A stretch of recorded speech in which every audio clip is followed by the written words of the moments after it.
Bonjour à toutes et à tous et bienvenue dans cette nouvelle vidéo consacrée encore une fois à l'univers des nouvelles technologies et aujourd'hui plus particulièrement au test des services après-vente des marques de la tech. Pour ceux qui ne suivent pas la série, je vais vous remettre une playlist juste ici où vous aurez l'ensemble des services après-vente qui ont déjà été testés sur la chaîne. Et pour aujourd'hui, c'est Epson qui va être passé au crible puisque j'ai eu un petit souci avec mon imprimante et donc je vous explique comment ça s'est passé pour que vous puissiez savoir un petit peu la qualité du SAV de chez Epson.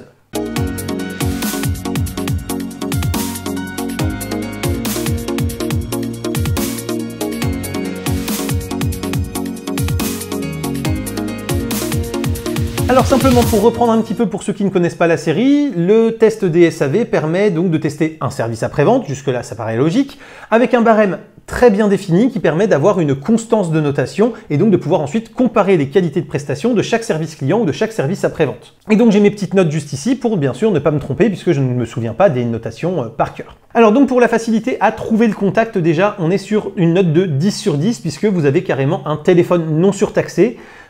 Et donc vous pouvez appeler extrêmement facilement. Et donc sur la facilité de contact en bon français, c'est pareil, la plateforme sur laquelle on tombe, j'ai eu 3 interlocuteurs au total, les 3 ont été très compréhensibles, je ne sais pas si la plateforme est en France ou à l'étranger, mais même si elle est délocalisée, clairement on a des excellentes dictions, assez peu d'accent, etc. Ce qui fait que c'est très facile d'échanger avec eux et qu'on les comprend parfaitement et qu'ils nous comprennent parfaitement, ce qui est aussi un très bon point et une facilité pour saisir le service après-vente et pouvoir obtenir gain de cause. Pour la vitesse de prise en charge, on est également à 10 sur 10 puisque là, pas besoin de remplir tout un questionnaire par mail et d'attendre une réponse qui peut parfois prendre plusieurs heures ou plusieurs jours. Vous appelez, en quelques minutes seulement, j'ai eu quelqu'un au téléphone et après, vous avez juste à expliquer votre cas. L'avantage aussi, c'est que quand la fille a commencé à me poser des questions sur ce que j'avais pu tester et ce qu'elle voulait que je teste, je lui ai rapidement dit tous les tests que j'avais faits, j'ai pris un peu les devants sur ce qu'elle me demandait et comme elle a vu que j'avais fait à peu près tous les tests qu'il fallait, elle m'a pas vraiment embêté, elle m'a tout de suite validé la prise en charge. Donc voilà, en plus je suis tombé sur des gens qui n'étaient pas stricto sensu sur leur script, à vouloir le suivre absolument étape par étape et tant qu'ils n'avaient pas fait tous les tests avec moi, il n'y avait pas de prise en charge possible. Pour les frais à engager, c'est également du 10 sur 10 puisque si la première fois quand j'ai appelé, on m'a renvoyé vers le centre de réparation sans me dire que je pouvais avoir une prise en charge, le centre de réparation, lui, m'a averti qu'Epson faisait des prises en charge et donc en rappelant le SAV, j'ai pu obtenir un bon de prise en charge pour ne pas payer l'expédition de l'imprimante. Et pour le coup, quand vous avez une imprimante comme la mienne qui est compatible à 3, qui est assez grosse, assez lourde, ne pas devoir payer l'expédition, c'est quand même un gros plus parce que sinon, le moindre colis va vous coûter déjà un bras si vous voulez en plus l'assurer. Et c'est quand même un très bon point de pouvoir se le faire prendre en charge par le constructeur. Ce qui fait que pour la note de prise en considération, j'ai aussi mis du 10 sur 10 parce que voilà, on se sent écouté et on sent qu'on a quelqu'un d'humain qui réfléchit en face et pas un simple robot qui est en train de lire un script qui lui est imposé et qui veut absolument respecter. En plus, j'avais acheté l'imprimante directement sur le site du constructeur, ce qui fait qu'ils ne m'ont pas embêté à me renvoyer vers éventuellement le revendeur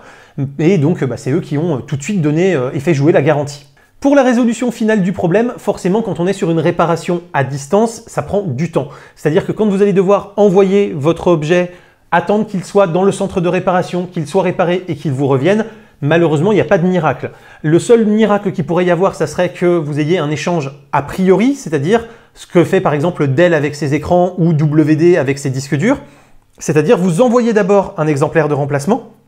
et ensuite, vous renvoyez votre objet qui sera réparé et qui servira d'objet de remplacement à un futur échange. Le problème, c'est que autant chez Dell, quand ils ont 4 ou 5 gammes d'écran, ou chez WD, quand ils ont quelques disques durs, mais qu'ils ont 2-3 gammes avec simplement après les diverses capacités, c'est plutôt facile d'avoir des exemplaires comme ça de spare. Autant sur des imprimantes, je suis pas sûr que les volumes, surtout que c'est relativement fiable et qu'il n'y a jamais normalement de soucis. Donc je ne suis pas sûr que les volumes et en plus le nombre de références permettent d'avoir comme ça des exemplaires de remplacement qui permettent d'envoyer un exemplaire réparé en premier. Et puis en plus après, j'aurais tendance à dire que là pour moi c'était uniquement les galets qui avaient du mal à aspirer le papier. Donc clairement si je reçois un exemplaire réparé qui avait beaucoup plus de soucis avant réparation qui risque de retomber en panne, j'aime autant qu'on remplace en fait les pièces défectueuses de ma machine à moi pour éviter d'avoir des soucis après autres et que le reste n'ait pas été touché si ça n'avait pas trop travaillé. Donc en termes de résolution finale, on est sur une note de 4, ce qui est quand même déjà très bien pour ce type de prestation. Et donc la résolution du problème, oui, à la fin le problème a été résolu, donc 10 sur 10, puisque l'imprimante fonctionne parfaitement et je n'ai pas eu de soucis avec. Ce qui nous fait une note finale de 8,6 sur 10, qui classe Epson 3e de notre classement actuel alors que j'ai déjà testé 11 SAV, et ce qui est donc une excellente note puisqu'en gros, je considère avec ma grille de notation qu'au-delà de 8 sur 10, on est sur une excellente qualité de prestation. J'espère que cette vidéo vous a plu et vous a appris des choses, qu'elle vous aidera dans vos futurs actes d'achat, puisque à l'heure actuelle, savoir qu'on peut avoir un SAV de qualité, c'est quand même une bonne chose et c'est rassurant. Si c'est le cas, n'hésitez pas à commenter, liker, vous abonner et partager. C'est le fameux clap. Vous avez également le Tipeee, le Utip et le bouton rejoindre sous la vidéo qui vous permettent de me soutenir financièrement tout en vous apportant des avantages exclusifs. Donc je vous invite à aller découvrir ces avantages. Et quant à moi, je vous dis à très bientôt pour plein de prochaines vidéos, photos, techno, informatique et jeux vidéo qui font le contenu de la chaîne au quotidien. D'ici là, continuez de rester curieux et de regarder des vidéos sur YouTube. Salut à tous. Bye bye.